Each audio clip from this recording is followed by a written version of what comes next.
This is a 94003 Archer-Track rod. This is a Pinch Pleat rod. We're going to wall mount this with a 2.5 to 3.5 inch support. The bottom silver clip swivels to lock into the top of the rod. So we're going to mount the wall support first.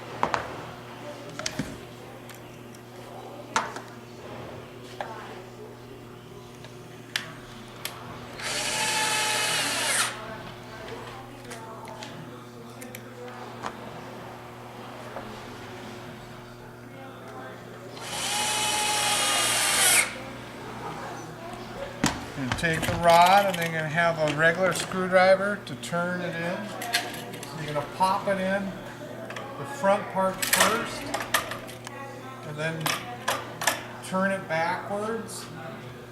And then there's a notch in the back, and you'll turn it right into the groove.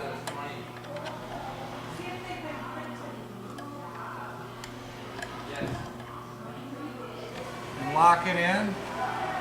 And then that's up solid. Then you'll take your baton and put it on up here on your master.